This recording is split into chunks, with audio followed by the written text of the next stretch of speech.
ಈಗ ಕೇನೋಪನಿಷತ್ತನ್ನು ನಾವು ಪ್ರಸ್ತುತಪಡಿಸ್ತಾ ಇದ್ದೀವಿ. ಈ ಕೇನೋಪನಿಷತ್ತು ಸಾಮವೇದಕ್ಕೆ ಸೇರಿದೆ. ಇದು 4 ಖಂಡಗಳನ್ನು ಒಳಗೊಂಡಿದೆ. ಒಟ್ಟಾರೆ 35 ಮಂತ್ರಗಳಲ್ಲಿ ಈ ವಿಷಯವನ್ನು ಈ ಕೇನೋಪನಿಷತ್ತು ನಮಗೆ ಹೇಳ್ತಾ ಇದೆ. ಅದು ಏನನ್ನು ಹೇಳುತ್ತೆ ಅಂತ ದಯವಿಟ್ಟು ಕೇಳಿ. ಸಹನಾವವತು ಸಹನೌ ಭುನಕ್ತು ಸಹ ವೀರ್ಯಂ ಕರವಾವಹೈ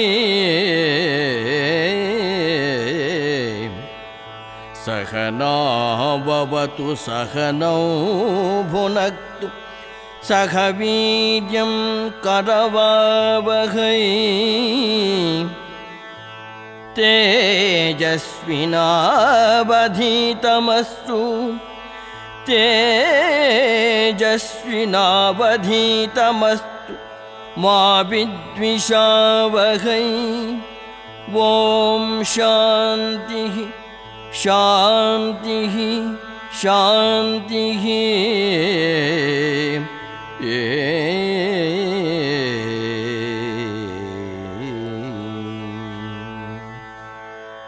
ದಹಿ ಪರೋಷ ವಿಷ ವಿರದಹರುಷ ವಿಹಿತ ಸೊಬಗನು ಬದುಕಿಗೆ ತರಲು ಮಹಿತ ದೈವವು ಜೀವ ಜಗಕ್ಕೆ ಬಲ ಕೊಡುತ್ತ ಪೊರೆಯಲಿ. ಇಹದ ಗರಿವಿಗೆ ನಾನು ವಾಹಕ, ಇಹದ ಗರಿವಿಗೆ ನಾನು ವಾಹಕ. ಬಹುಗುಣನ ಗುರು ಸಹಜ ನಿರ್ಮಿತಿ ಮಹಿಮೆಯು ಬೆಳೆದು ತಣಿಸಲೆನ್ನಯ ಅರಿವಿನ ಹಸಿವನು.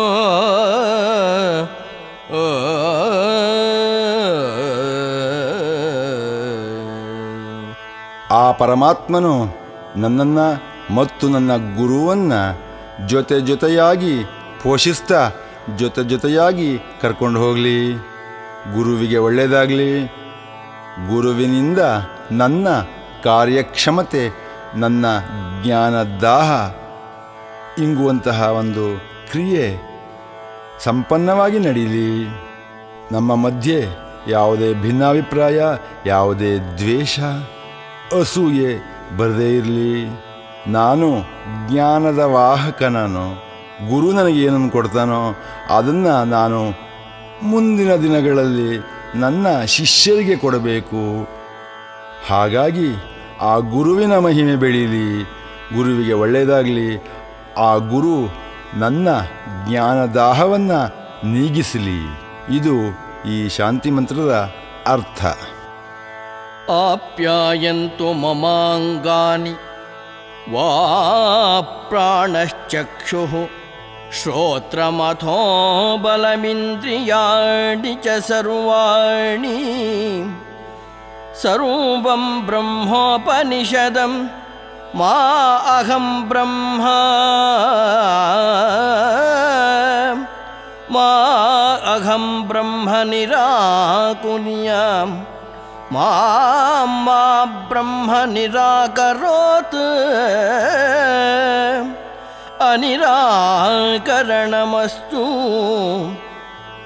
ಅನಿರಾಕರಣಂ ಮೇಸ್ತು ತದಾತ್ಮಾನಿ ನಿರತೇಯ ಉಪನಿಷತ್ಸು ಧರ್ಮಾಃ ತೇ ಮಯಿ ಸಂತು ತೇ ಮಯಿ ಸಂತು. ಓಂ ಶಾಂತಿ ಶಾಂತಿ ಶಾಂತಿ.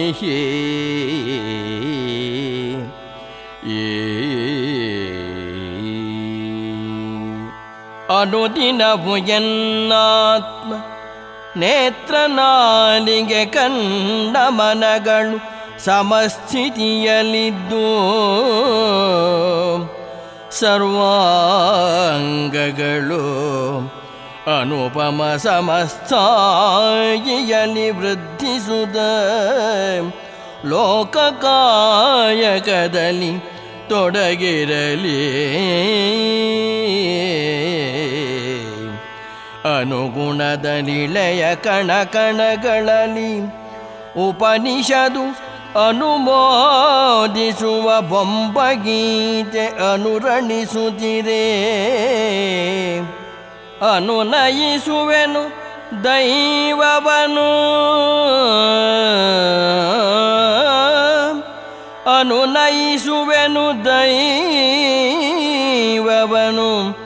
ಕರಪಿಡಿದು ನನ್ನೊಳಗೆ ಧರ್ಮವಂ ಬಿತ್ತಲೇ.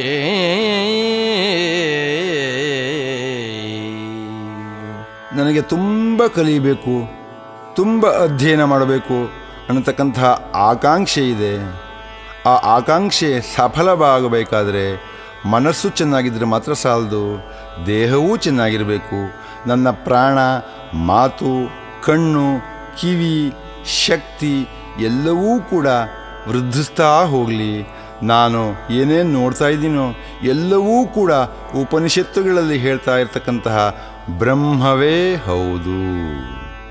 ನಾನು ಆ ಬ್ರಹ್ಮವನ್ನು ನಿರಾಕರಿಸುವಂತಹ ಮನಸ್ಸು ನನ್ನಲ್ಲಿ ಬರದೇ ಇರಲಿ. ಆ ಬ್ರಹ್ಮ ಕೂಡ ನನ್ನನ್ನು ತಿರಸ್ಕಾರ ಮಾಡದೇ ಒಪ್ಪಿಕೊಳ್ಳಲಿ. ಉಪನಿಷತ್ತುಗಳು ವ್ಯಕ್ತಪಡಿಸಿರ್ತಕ್ಕಂತಹ ಆ ಧರ್ಮ ಏನು ಹೇಳುತ್ತೆ? ಆತ್ಮಶೋಧ. ನಿನ್ನ ಮನಸ್ಸನ್ನು ನಿನ್ನನ್ನು ನೀನು ಅರಿತುಕೋ ಅಂತ ಹೇಳ್ತಾ ಇದೆ. ಅಂತಹ ಒಂದು ಬುದ್ಧಿ, ಒಂದು ಕುಶಾಗ್ರಮತಿ ನನ್ನಲ್ಲಿ ಹುಟ್ಟಲಿ. ಭೂಮಿಯ ಕಣಗಳಲ್ಲೂ ಕೂಡ ಆ ಉಪನಿಷತ್ತು ಹೇಳ್ತಕ್ಕಂತಹ ಬ್ರಹ್ಮಗೀತೆ ಅನುರಣಿಸ್ತಾ ಇದೆ. ಅದು ನನ್ನ ಕಿವಿ ಮೇಲೆ ಬೀಳ್ತಾ ಇದೆ. ನಾನು ಆ ದೈವವನ್ನು ಒಲಿಸ್ಕೋತೀನಿ, ಕನ್ವಿನ್ಸ್ ಮಾಡ್ತೀನಿ. ನನ್ನ ಕೈ ಹಿಡಿದು ಬಿಟ್ಟು ನನ್ನ ಮನಸ್ಸಿನಲ್ಲಿ ಧರ್ಮವನ್ನು ಬಿತ್ತಲಿ. ನನ್ನ ಮನಸ್ಸೇ ಭೂಮಿ, ಇದೇ ನೆಲ. ಈ ನೆಲದಲ್ಲಿ ಅವನು ಧರ್ಮವನ್ನು ಬಿತ್ತಲಿ. ಕೇನೇಷಿತಂ ಪ್ರತತಿ ಪ್ರೇಷಿತಂ ಮನಃ ಕೇನ ಪ್ರಾಣಃ ಪ್ರಥಮಃ ಪ್ರೈತಿಯುಕ್ತಃ ಕೇನೇಷಿತಾಂ ವಾಚಮಿಮಾಂ ವದಂತೀಂ ಚಕ್ಷುಃ ಶ್ರೋತ್ರಂ ಕ ಉದೇವೋ ಯುನಕ್ತಿ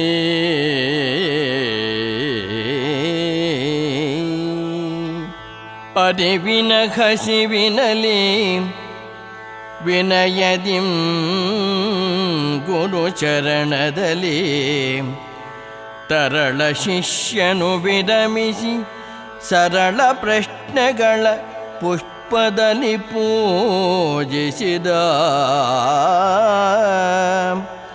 ವಿರಮಿಸದೆ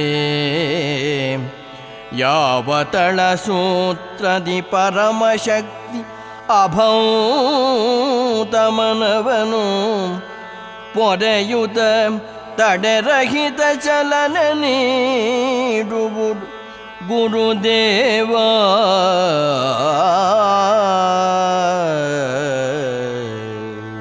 ಗುರು ಅಂದರೆ ಆಚಾರ್ಯ ಅರಳಿಕಟ್ಟೆ ಮೇಲೆ ಕೂತ್ಕೊಂಡಿದ್ದಾನೆ. ಶಿಷ್ಯನನ್ನು ಬಿಟ್ಟು ಇರಕ್ಕೆಲ್ಲ ಆಗ್ತಾನೇ ಇಲ್ಲ. ಶಿಷ್ಯನ ದಾರಿಯನ್ನೇ ನೋಡ್ತಾ ನಿಂತಿದ್ದಾರೆ. ಶಿಷ್ಯ ಬರ್ತಾನವಾಗ ಗುರುಗೇನು ಬೇಕು? ಪೂಜೆ ಮಾಡಬೇಕು ಶಿಷ್ಯ. ಯಾವ ತರಹ ಪೂಜೆ? ಪಾದ ಪೂಜೆಗೆ ಇದು ಪೂಜೆ ಅವ್ರಿಗೆ ಬೇಡ. ಅಥವಾ ಅವ್ರ ಮನೆ ಕೆಲಸ ಮಾಡಬೇಕು ನನ್ನ ಶಿಷ್ಯ ಅನ್ನುವಂತಹ ಒಂದು ಮನೋಭಾವ ಅವ್ರಿಗಿಲ್ಲ. ಶಿಷ್ಯ ಪ್ರಶ್ನೆಗಳನ್ನು ಕೇಳಿ ಕೇಳಿ ಕೇಳಿ ಆ ಪ್ರಶ್ನೆಗಳ ಹೂವಿನಿಂದ ಪೂಜಿಸ್ಲಿ ನನ್ನನ್ನು ಅಂತಕ್ಕಂತಹ ಆಸೆ ಗುರುವಿಗಿದೆ. ಯಾಕೆಂದರೆ ಅವರ ಮನಸ್ಸಿನಲ್ಲಿ ಒಂದು ಆ ಥರ ಇದೆ, ನನ್ನಲ್ಲಿರ್ತಕ್ಕಂತಹ ಜ್ಞಾನವನ್ನು ಶಿಷ್ಯನಿಗೆ ಕೊಟ್ಬಿಡಬೇಕು, ಅವನು ಅಲ್ಲಿಂದ ಮುಂದಿನ ಪೀಳಿಗೆಗೆ ತಗೊಂಡು ಹೋಗಬೇಕು. ಇದೇ ಒಂದು ಆಕಾಂಕ್ಷೆ ಗುರುವಿಗಿರುವುದು. ಹಾಗಾಗಿ ಶಿಷ್ಯ ಬರ್ತಾನೆ, ಗುರುವಿನ ಮುಂದೆ ಕೈ ಜೋಡಿಸ್ಕೊಂಡು ನಿಂತ್ಕೋತಾನೆ. ಪ್ರಶ್ನೆಗಳ ಪುಷ್ಪದಿಂದ ಗುರುವನ್ನು ಪೂಜಿಸ್ತಾ ಇದ್ದಾನೆ. ಗುರುಗಳೇ, ಈ ಪ್ರಪಂಚ ಅಂತ ಇದೆ ಒಂದು, ಇಲ್ಲಿ ಜೀವಿಗಳಿವೆ, ಮನುಷ್ಯರಿದ್ದೀವಿ. ಯಾವ ಶಕ್ತಿ ಇದನ್ನೆಲ್ಲ ಕಾಪಾಡ್ತಾ ಇದೆ? ನಮ್ಮ ಮನುಷ್ಯರ ಮನಸ್ಸಿನಲ್ಲಿ ಒಂದು ಮನಸ್ಸು ಅಂತಕ್ಕಂಥ ಒಂದು ಅದು ಏನೊಂದು ನಮಗೂ ಗೊತ್ತಾಗ್ತಾ ಇಲ್ಲ. ಅದು ಭೌತಿಕ ಕಾಯವಲ್ಲ ಮನಸ್ಸು ಅನ್ನತಕ್ಕಂಥದ್ದು. ಆ ಮನಸ್ಸಿಗೆ ವಿವರಣೆ ಇಲ್ಲ. ಆದರೆ ಈ ಮನಸ್ಸನ್ನು ಯಾವುದೋ ಒಂದು ಶಕ್ತಿ ಕಾಪಾಡ್ತಾ ಇದೆ. ಆದರೆ ಆ ಶಕ್ತಿಯ ಹಿಂದೆ ಯಾವ ಸೂತ್ರ ಇದೆ, ಯಾವ ಫಾರ್ಮುಲಾ ಇದೆ? ಈ ಮನಸ್ಸು ಯಾವಾಗಲೂ ಚಲಿಸ್ತಾ ಇರುತ್ತೆ, ಅದು ನಿಶ್ಚಲವಾಗಿ ಇರೋದೇ ಇಲ್ಲ. ಇದರ ಚಲನ ಶಕ್ತಿಗೆ ಯಾವ ಮೂಲ ಇದೆ, ಯಾವ ಪ್ರೇರಣೆ ಇದೆ, ಯಾವ ಶಕ್ತಿಯಿಂದ ಈ ಮನಸ್ಸು ಶಕ್ತಿಯನ್ನು ಪಡೆದುಕೊಂಡು ಚಲಿಸ್ತಾ ಇರುತ್ತೆ, ಯೋಚನೆ ಮಾಡ್ತಾ ಇರುತ್ತೆ, ಮಥಿಸ್ತಾ ಇರುತ್ತೆ? ದಯವಿಟ್ಟು ಹೇಳ್ಕೊಡಿ ಗುರುದೇವ. ಕಾರಣವಿದೆಯ ದೇಹದ ಗುಡಿಗೆ ಮೇರು ಪ್ರಾಣನು ತ್ರಾಣ ನೀಡುವುದು ಸಾರಥಿಯ ತಾನಾಗಿ ಕರ್ಮಕ್ಕೆ ಪ್ರೇರಣೆಯ ಕೊಡಲು ಸಾರಸರುವ ಬೆಳಕನು ಹೀರುದ ಸಾರಸರುವ ಬೆಳಕನು ಹೀರುದ ಪಾರವಿರದಾನಂದವ ಸತತ ಸೂರ್ಯ ಹೊಡೆವನಯನಗೆ ಕೇಳುವ ಕಿವಿಗೆ ಬಲವೆಲ್ಲೇ.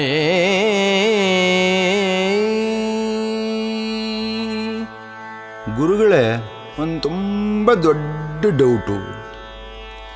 ಯಾವ ಕಾರಣ ಇದೆ? ಈ ದೇಹ ಅನ್ನತಕ್ಕಂತಹ ಒಂದು ದೇವಸ್ಥಾನ ಇದೆ. ಈ ದೇವಸ್ಥಾನದಲ್ಲಿ ಪ್ರಾಣ ಅನ್ನತಕ್ಕಂತಹ ಒಂದು ದೈವ ಬಂದು ಸೆಟ್ಲಾಗಿದೆ. ಈ ಪ್ರಾಣ ಈ ದೇಹಕ್ಕೆ ಶಕ್ತಿಯನ್ನು ಕೊಟ್ಟು ಕರ್ಮದಲ್ಲಿ ತೊಡಗಿಸ್ತಾ ಇದೆ. ಆ ತರಹ ನಮ್ಮನ್ನು ಕಾಯಕದಲ್ಲಿ ತೊಡಗಿಸೋದಕ್ಕೆ ಆ ಪ್ರಾಣಕ್ಕೆ ಯಾವ ಪ್ರೇರಣೆ? ಪ್ರಾಣಕ್ಕೆ ಯಾರು ಹೇಳ್ಕೊಟ್ರು ಹೀಗೆ ಮಾಡು ನೀನು ಅಂತ ಹೇಳಿಬಿಟ್ಟು? ಅದು ಇರಲಿ, ಈ ಬೆಳಕನ್ನು ನಮ್ಮ ಕಣ್ಣು ಗ್ರಹಿಸುತ್ತೆ, ಹಾಗೆ ಕಿವಿ ಸುತ್ತಲಿನ ಶಬ್ದವನ್ನು ಗ್ರಹಿಸಿ ಮನಸ್ಸಿಗೆ ಕೊಡ್ತಾ ಇದೆ. ಅವಕ್ಕೆಲ್ಲ ಎಲ್ಲಿಂದ ಶಕ್ತಿ ಬಂತು? ನೀನು ನೋಡು ಅಂತ ಯಾರು ಹೇಳ್ಕೊಟ್ರು? ನೀನು ಕೇಳು ಅಂತ ಯಾರು ಹೇಳ್ಕೊಟ್ರು? ಮಾತಾಡು ಅಂತ ಯಾರು ಹೇಳ್ಕೊಟ್ರು? ಆ ಪ್ರಾಣ ತಾನೇ ಇದನ್ನೆಲ್ಲ ಹೇಳ್ಕೊಡ್ತಾ ಇರೋದು. ಆ ಪ್ರಾಣಕ್ಕೆ ಯಾರು ಪ್ರೇರಣೆ ಕೊಟ್ಟರು? ಅದು ದೊಡ್ಡ ಡೌಟು ಗುರುಗಳೇ, ಅರ್ಥವೇ ಆಗ್ತಾ ಇಲ್ಲ. ಸ್ವಲ್ಪ ಎಕ್ಸ್ಪ್ಲೇನ್ ಮಾಡ್ತೀರಾ? ಶ್ರೋತ್ರಸ್ಯ ಶ್ರೋತ್ರಂ ಮನಸೋ ಮನೋ ಯದ್ ವಾಚೋ ವಾಚಂ ಸ ಉಪ್ರಾಣಸ್ಯ ಪ್ರಾಣಃ ಚಕ್ಷುಶ್ಚಕ್ಷುರತಿಮುಚ್ಯಧೀರಃ ಪ್ರೇತ್ಯಾಸ್ಮಾಲ್ಲೋಕಾತ್ ಅಮೃತಾ ಭವಂತಿ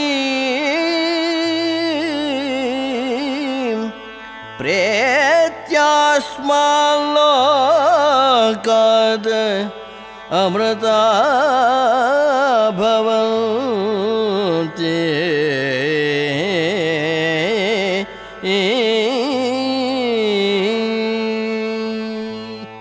ಕಿವಿಗದು ಒಳಗಿವಿಯೋ ಸವಿಮನಕ್ಕೆ ಕವಿ ಸಮಯ ನುಡಿಯೊಳಗಿನ ಮಧುರ ಸವಿಯು ಬುದ್ಧಿಯ ಕದವ ತೆರೆದು ನಿರುಗಿಸು ಶಿಷ್ಯವರ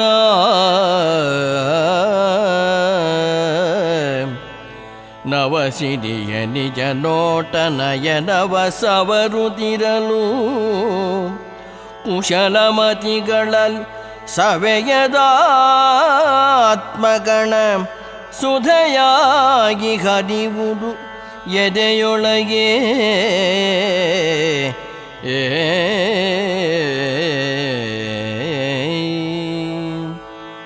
ಅಪ್ಪ, ಮಗು, ಶಿಷ್ಯ, ಶಿಷ್ಯೋತ್ತಮ, ಕೇಳಿಸ್ಕೊಳಪ್ಪ.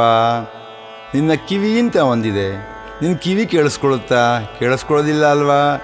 ಕಿವಿಯ ಮೂಲಕ ಮನಸ್ಸು ಕೇಳಿಸ್ಕೊಳ್ಳುತ್ತೆ, ನಾಲಿಗೆಯ ಮೂಲಕ ಮನಸ್ಸು ಮಾತನಾಡುತ್ತೆ. ಹಾಗಾಗಿ ಒಳಗಡೆ ಏನು ಆ ಮನಸ್ಸಿನ ಹಿಂದೆ ಇನ್ನೊಂದಿದೆ. ಅದ್ಯಾವುದು? ಅದು ಸವಿಮನಸ್ಸಿನ ಕವಿ ಸಮಯ. ಕಿವಿಯ ಒಳಗಿವಿ, ಮಾತಿನ ಮಾಧುರ್ಯ, ನೀನು ನಿನ್ನ ಬುದ್ಧಿ ಅಂತ ಒಂದಿದೆ, ಆ ಬುದ್ಧಿಗೆ ಬಾಗಿಲು ಹಾಕ್ಕೊಂಡಿದೆ. ಸುಮ್ಮನೆ ಬಾಗಿಲನ್ನ ಎಳೆದು ನೋಡು, ಅಲ್ಲಿ ಕಾಣಿಸುತ್ತೆ, ಎಲ್ಲವೂ ಕಾಣಿಸುತ್ತೆ.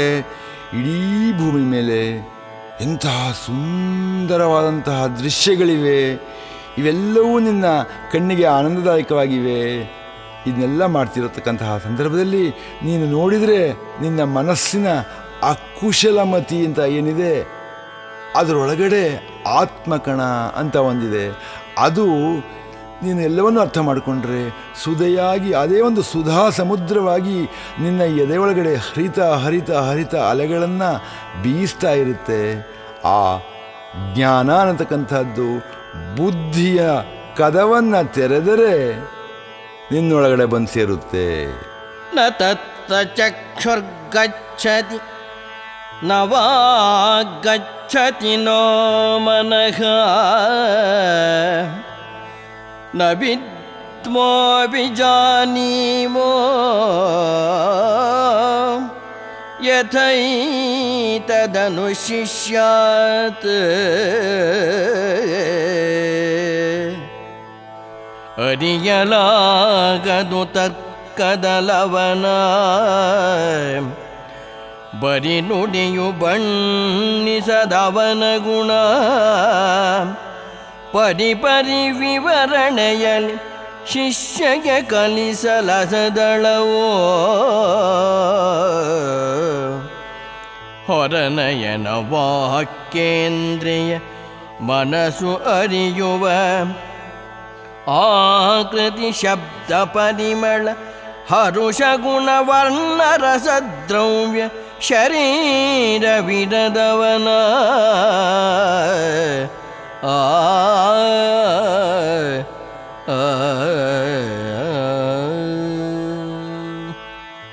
ಏನಪ್ಪ ಶಿಷ್ಯ, ಗುರುಗಳು ಹೇಳ್ತಾ ಇದ್ದಾರೆ, ಶಿಷ್ಯ ನೀನು ಆ ಪ್ರಾಣದ ಹಿಂದಿನ ಪ್ರಚೋದನೆ ಏನಿದೆ, ಆ ದೈವ, ಅದನ್ನು ತಿಳ್ಕೋಬೇಕು ಅನ್ನತಕ್ಕಂತಹ ಒಂದು ಕುತೂಹಲ ಇಟ್ಕೊಂಡಿದೆಯಾ. Really I appreciate you. ಆ ಕುತೂಹಲವೇ ಜ್ಞಾನದ ಮೂಲ, ಒಪ್ಕೊಂಡೆ. ಆದರೆ ಒಂದು ಪ್ರಾಬ್ಲಮ್ ಇದೆ ಕಣಯ್ಯ. ಯಾವುದೇ ಲಾಜಿಕ್ಕಿಂದ ದೈವವನ್ನು ನೀನು ಎಕ್ಸ್ಪ್ಲೈನ್ ಮಾಡೋಕ್ಕಾಗಲ್ಲ. You can never define the God with your logic or with formulas.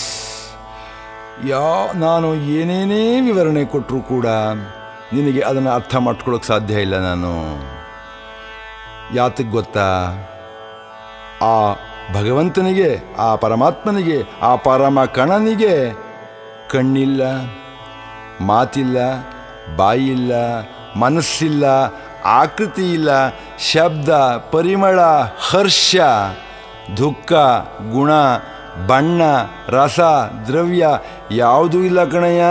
ಯಾಕೆ ಗೊತ್ತಾ, ಅವನಿಗೆ ಶರೀರವೇ ಇಲ್ಲ. ಹಾಗಾಗಿ ನೀನು ನಿನ್ನ ಒಳಗಡೆ ಯೋಚನೆ ಮಾಡಬೇಕು. ನಾನು ಏನು ಹೇಳ್ತೀನೋ ಅದು ಕೇವಲ ವಾಕ್ಯವಾಗಬಹುದು, ಶಬ್ದವಾಗಬಹುದು, ಅಥವಾ ಅಕ್ಷರವಾಗಬಹುದು. ಏನೋ ಒಂದು ನೆರೇಷನ್ ಕೊಡ್ತೀನಿ ನಾನು ಅಷ್ಟೇ ದೈವದ ಬಗ್ಗೆ. ಆದರೆ ಅದನ್ನು ಅರ್ಥ ಮಾಡ್ಕೋಬೇಕಾದ್ರೆ ನೀನು ನಿನ್ನ ಒಳಗಡೆ ಚಿಂತನೆ ನಡೆಸಬೇಕು. ನಿನ್ನ ಒಳಗಡೆ ಆ ದೈವದ ಬಗ್ಗೆ ಒಂದು ಕಲ್ಪನೆ, ಒಂದು ತರ್ಕ ಬೆಳೆದ್ರೆ ಯು ಕ್ಯಾನ್ ಅಂಡರ್ಸ್ಟ್ಯಾಂಡ್ ಡೆಫಿನೆಟ್ಲಿ. ಅನ್ಯದೇವ ತದ್ವಿದಿತಾದ್ ಅಥೋ ಅವಿದಿತಾದಧಿ ಇತಿ ಶುಶ್ರುಮ ಪೂರ್ವೇಶಾಂ ಯೇನಸ್ತದ್ವ್ಯಾಚಕ್ಷಿರೇ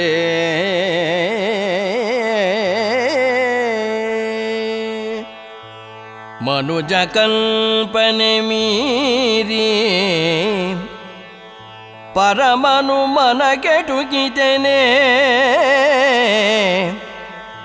ನಿಲುಕದಂತಹ ಘನ ಮಹಿಮೆ ತೋರಿ ಮರೆಯಾಗುವ ಪರಿಯುಗಚ್ಚರಿಯೋ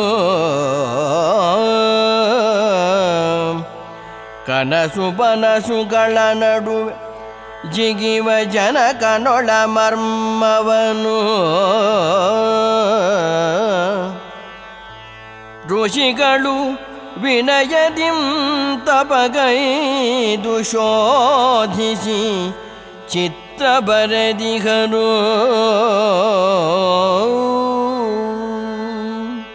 ಶಿಷ್ಯ, ಮನುಷ್ಯನ ಕಲ್ಪನೆ ಏನೋ ಒಂದಿದೆ, ಓಹೋ ದೇವರು ಅಂದರೆ ಹೀಗಿರಬಹುದು ಅಂತ.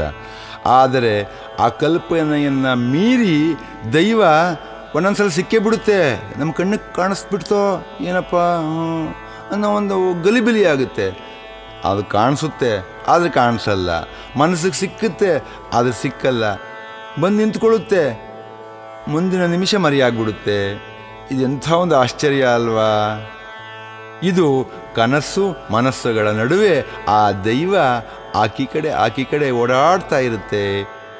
ಹಾಗಾಗಿ ನಮ್ಮಲ್ಲಿ ಆ ಗಲಿಬಲಿ ಒಂದು ಉಂಟಾಗದೇ ಇರಲಿ ಅಂದ್ಬಿಟ್ಟು ಋಷಿ ಮುನಿಗಳು ಆ ದೈವದ ಮರ್ಮ ಏನಿದೆ ಅನ್ನೋದನ್ನ ಅರ್ಥ ಮಾಡಿಕೊಂಡು ನಮಗೋಸ್ಕರ, ಈ ದೇಶದ ಈ ಭೂಮಿಯ ಮೇಲಿನ ಜನರಿಗೋಸ್ಕರ ಒಂದು ಸ್ವಲ್ಪ ಹೀಗಿರುತ್ತೆ ಅನ್ನತಕ್ಕಂಥ ಒಂದು ಐಡಿಯಾ ಕೊಟ್ಟಿದ್ದಾರೆ.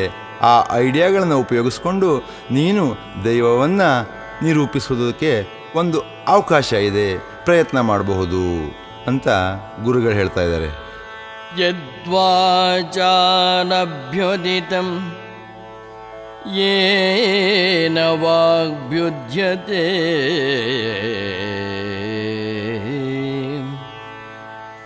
ತದೇವ ಬ್ರಹ್ಮತ್ವಂ ವಿದ್ಧಿ ನೇದಂ ಯದಿದಮುಪಾಸತೆ. ಮುಮುಕ್ಷು ಆರ್ತ ಜನರುಪಾಸಿಸುತ್ತ ಮೂಢಮಾರ್ಗದೊಳ್ ಭಜಿಪುದು ದೈವವಲ್ಲವೈ ಸಮೀಕ್ಷ ಚರ್ಚ ವಿವರವಾಕ್ಕು ಬ್ರಹ್ಮನಂ ಪ್ರಮಾಣ ಮಾಡದು ನುಡಿ ಶಕ್ತಿ ಬೊಮ್ಮನೈ.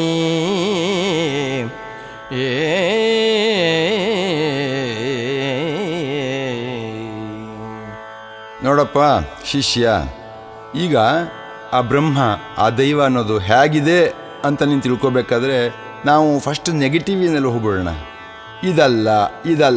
ಇದಲ್ಲ ಅಂತ ಒಂದೊಂದಾಗಿ ಮೆಟ್ಲುಗಳನ್ನು ಏರ್ಕೊಂಡು ಹೋಗ್ತಾ ಇದ್ದರೆ ಕೊನೆಗೆ ಇದಿರಬಹುದು, ಆಮೇಲೆ ಇದು ಅಂತ ಕಾಣಿಸ್ತಾ ಇದೆ, ಇದೇನೇ, ಎಸ್ ದಿಸ್ ಈಸ್ ಗಾಡ್ ಅಂತ ನಿನಗೊಂದು ನಿಖರವಾದಂತಹ ಒಂದು ಪ್ರಮಾಣ ಸಿಗುತ್ತೆ. ಈಗ ಕೇಳಿಸ್ಕೊ ಇನ್ನೊಂದ್ಸಲ ಸರಿಯಾಗಿ. ಈ ಅರ್ಥಾರ್ಥಿಗಳು ಮುಮುಕ್ಷಿಗಳು ಯಾವಾಗಲೂ ಭಜನೆ ಮಾಡ್ತಿರ್ತಾರೆ, ಉಪಾಸನೆ ಮಾಡ್ತಿರ್ತಾರೆ, ಪೂಜೆ ಮಾಡ್ತಾ ಇರ್ತಾರೆ. ಏನೋ ಗೊತ್ತಿಲ್ವೋ ಏನೋ ಒಂದು ಮಾಡ್ತಾ ಇರ್ತಾರೆ ಪೂಜೆನ, ಅದರ ಅರ್ಥ ಗೊತ್ತಿರೋದಿಲ್ಲ. ಅವರು ಉಪಯೋಗಿಸ್ತಾರೆ, ಏನೋ ಮಾಡ್ತಾರೆ, ದೇವರು ಅಂತಾರೆ, ಈ ಸಂಪನ್ಮೂಲಗಳನ್ನು ಉಪಯೋಗಿಸ್ಕೋತಾರೆ, ಸಂಪನ್ಮೂಲಗಳನ್ನು ಕೊಟ್ಟಂತಹ ದೈವವನ್ನು ಉಪಾಸನೆ ಮಾಡ್ತಾರೆ. ಈ ಎಲ್ಲ ವಿವರಣೆ, ಚರ್ಚೆ ಇದು ಯಾವುದರಿಂದ ಕೂಡ ಆ ಬ್ರಹ್ಮನನ್ನು ಅವರ ಮಾತುಗಳ ಮೂಲಕ ಅವರೇನೇನು ಹೀಗೆ ಅಂತ ಹೇಳ್ತಾರೋ ಅದು ಯಾವುದೂ ಅಲ್ಲ. ಮಾತು ದೈವವನ್ನು ನಿರೂಪಿಸುವುದಿಲ್ಲ. ಮಾತಿನ ಹಿಂದೆ ಇದೆಯಲ್ಲ ಒಂದು ಶಕ್ತಿ, ಅಂದರೆ ನಿನ್ನ ಮಾತನಾಡೋತಕ್ಕಂತಹ ನಿನ್ನ ನಾಲಿಗೆಯ ಹಿಂದೆ ಇರ್ತಕ್ಕಂತಹ ಶಕ್ತಿ, ಅದೇ ಬ್ರಹ್ಮ. ಎನ್ ಮನಸಾನ ಬನುತೆ ಏನಾಹುರ್ಮನೋಮತಂ ತದೇವ ಬ್ರಹ್ಮತ್ವಂ ವಿದ್ಧಿ ತದೇವ ಬ್ರಹ್ಮತ್ವಂ ವಿದ್ಧಿ ನೇದಂ ಯದಿದಮುಪಾಸತೆ.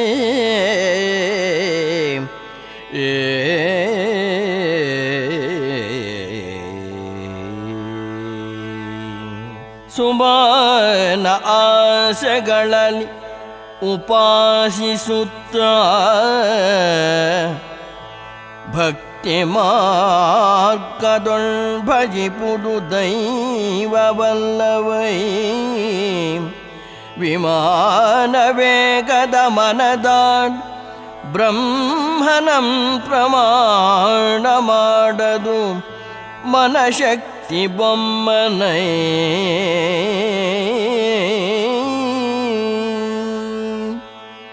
ಆಸೆ ಆಸೆ, ನನಗೆ ಬೇಕು ನನಗೆ ಸೌಲಭ್ಯ ಬೇಕು, ಸುಖ ಬೇಕು ಅಂತ ನಾವು ಕಾಮ್ಯ ಕರ್ಮಗಳನ್ನು ಮಾಡ್ತಾ ಹೋಗ್ತೀವಿ. ಯಾವುದೋ ಒಂದು ಉದ್ದೇಶವನ್ನು, ಒಂದು ಫಲವನ್ನು ನಿರೀಕ್ಷಣೆ ಮಾಡಿಕೊಂಡು ಮಾಡ್ತಕ್ಕಂತಹ ಪೂಜೆ ಇದೆಯಲ್ಲ, ಅದು ದೈವಕ್ಕೆ ಸೇರೋದಿಲ್ಲ ಕಣಯ್ಯ. ದೈವ ಅದರಿಂದ ಸಂತೃಪ್ತಿಯನ್ನು ಪಡೆಯೋದಿಲ್ಲ. ನಮ್ಮ ಮನಸ್ಸು ವಿಮಾನಕ್ಕಿಂತಲೂ ವೇಗವಾಗಿ ಚಲಿಸುತ್ತೆ. ಆದರೆ ಆ ಮನಸ್ಸಿನ ಕಲ್ಪನೆಗೆ, ಒಂದು ಶಕ್ತಿಗೆ ಒಂದು ಮಿತಿ ಅಂತಕ್ಕಂಥದ್ದು ಇದ್ದೇ ಇದೆ. ಆ ಮನಸ್ಸು ಬ್ರಹ್ಮ ಹೀಗೆ ಅಂತ ನಿಖರವಾಗಿ ಯೋಚನೆ ಮಾಡೋದಕ್ಕೆ ಶಕ್ತಿಯನ್ನು ಪಡೆದಿಲ್ಲ. ಆದರೆ ಆ ಮನಸ್ಸಿನ ಹಿಂದೆ ಒಂದು ಶಕ್ತಿ ಇದೆಯಲ್ಲ, ಆ ಮನಸ್ಸನ್ನು ಸ್ಥಾಪನೆ ಮಾಡಿದೆಯಲ್ಲ, ಯಾವುದೋ ಒಂದು ಬಂದುಬಿಟ್ಟು ನಮ್ಮ ಬುದ್ಧಿಯಲ್ಲಿ, ನಮ್ಮ ದೇಹದಲ್ಲಿ ಆ ಅದೃಶ್ಯವಾದಂತಹ ಆ ಮನಸ್ಸನ್ನು ಸ್ಥಾಪನೆ ಮಾಡಿದೆಯಲ್ಲ, ಆ ಶಕ್ತಿ ಅದೇ ಬ್ರಹ್ಮ. ಯಚ್ಚಕ್ಷುಷಾದ ಪಶ್ಯತಿ ಯೇನ ಚಕ್ಷುಂಷಿ ಪಶ್ಯತಿ ತದೇವ ಬ್ರಹ್ಮತ್ವಂ ವಿದ್ಧಿ ನೇದಂ ಯದಿದಮುಪಾಸತೆ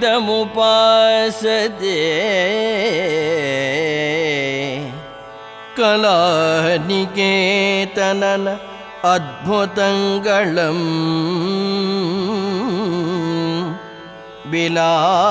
ಬಿಲಾಪದೊಳ್ ಭಜಿಪುದು ಪೂಜೆಯಲ್ಲವೈ ಸುಲೋಚನಕ್ಕೆ ಅದೃಶ ಸೀಮೆಯೊಳ್ ಮಹಾವಿಲಾಸ ಕಾಣದು ಒಳಗಣ್ಣು ಬೊಮ್ಮನೈ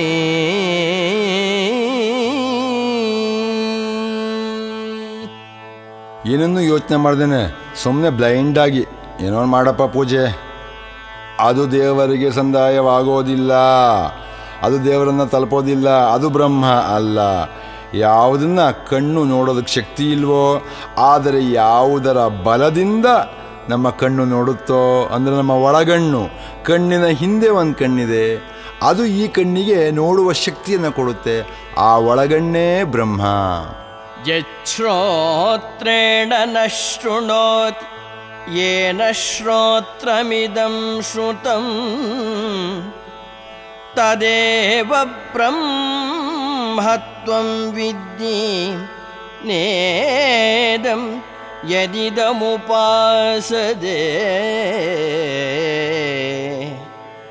ವಿಶಾಲ ಸಂವಹನಕ್ಕೆ ಕನ್ನವಂ ಪ್ರಸಾದಿಸಿರ್ಪವಂಗೆ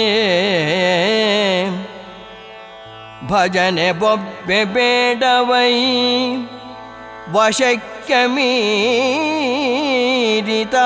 ಮಾತು ಮಾನವಾಗಸಕ್ಕೆ ಭಕ್ತನ ಒಳಕರ್ಣ ಬೊಮ್ಮನೈ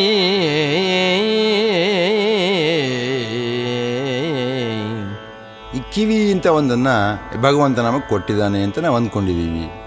ಈ ಕಿವಿಯ ಸಹಾಯದಿಂದ ನಾವು ಸುತ್ತಲಿನ ಶಬ್ದಗಳನ್ನು ಕೇಳ್ತೀವಿ, ಸಂಗೀತವನ್ನು ಆಸ್ವಾದಿಸ್ತೀವಿ, ಪಾಠವನ್ನು ಕೇಳ್ತೀವಿ. ಆದರೆ ಈ ಕಿವಿ ಇದೆಯಲ್ಲ, ಕಿವಿ ದೇವರಲ್ಲ. ಕಿವಿ ಒಳಗಡೆ ಒಂದು ಕಿವಿ ಇದೆ. ಆ ಒಳಗಡೆ ಇರತಕ್ಕಂತಹ ಒಂದು ಕಿವಿ ಈ ಹೊರ ಕಿವಿಗೆ ಸಪೋರ್ಟ್ ಮಾಡ್ತಾ ಇದೆ, ಕೇಳುವಂತಹ ಒಂದು ಶಕ್ತಿಯನ್ನು ಕೊಡ್ತಾ ಇದೆ. ಆ ಒಳ ಕಿವಿ ಅಂತಿದೆಯಲ್ಲ, ಅದು ಬ್ರಹ್ಮ. ಯತ್ ಪ್ರಾಣೇನ ಪ್ರಾಣಿತಿ ಯೇನ ಪ್ರಾಣ ಪ್ರಣೀಯತೆ ಯತ್ ಪ್ರಾಣೇನ ಪ್ರಾಣಿತಿ ಯೇನ ಪ್ರಾಣ ಪ್ರಣೀಯತೆ ತದೇವ ಬ್ರಹ್ಮತ್ವಂ ವಿದ್ಧಿ ತದೇವ ಬ್ರಹ್ಮತ್ವಂ ವಿದ್ಧಿ ನೇದಂ ಯದಿದಮುಪಾಸದೆ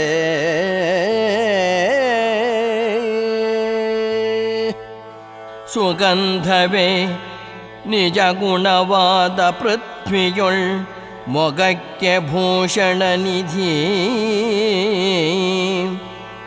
ಸುಗಂಧವೇ ನಿಜ ಗುಣವಾದ ಪೃಥ್ವಿಯೊಳ್ ಮೊಗಕ್ಕೆ ಭೂಷಣ ನಿಧಿ ನಾಸಿಕಾಗ್ರ ಗಂಧಗಾಳಿಯನ್ನೆಳೆವೊಡೆ ಪ್ರಾಣಶಕ್ತಿಯಂ ಸುಗಂಧವಿಟ್ಟಿಗ ಪರದೈವ ಗೂಢನೈ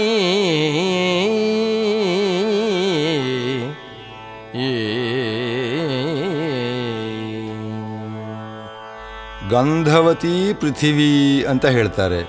ಅಂದರೆ ಈ ಭೂಮಿ ಸುವಾಸನೆಯಿಂದ ಕೂಡಿದೆ. ಆದರೆ ಆ ಸುವಾಸನೆ ಅಲ್ಲಿದ್ರೇನು ಪ್ರಯೋಜನ? ಅದು ನಮ್ಮ ಮೂಗಿಗೆ ಬಂದರೆ ನಾವು ಅದನ್ನು ಆಸ್ವಾದಿಸ್ಬಿಟ್ಟು ಆಹಾ ಚೆನ್ನಾಗಿದೆಪ್ಪ ಅಂತ ಸಂತೋಷ ಪಡ್ತೀವಿ. ಹಾಗಾದ್ರೆ ಮೂಗೇ ನಮ್ಮ ಘ್ರಾಣ ಶಕ್ತಿಯೇ ಬ್ರಹ್ಮನ ಅಲ್ಲ. ಈ ಮೂಗಿನ ಹಿಂದೆ ಒಂದು ಶಕ್ತಿ ಇದೆ. ಅದು ಮೂಗಿಗೆ ಈ ಗ್ರಹಿಸುವಂತಹ ಶಕ್ತಿಯನ್ನು ಕೊಟ್ಟಿದೆ. ಅದು ಬ್ರಹ್ಮ. ಇಲ್ಲಿಗೆ ಕೇನೋಪನಿಷತ್ತಿನ ಮೊದಲನೆಯ ಖಂಡ ಮುಗಿಯಿತು. ಈಗ ಕೇಳಿ ಎರಡನೆಯ ಖಂಡ.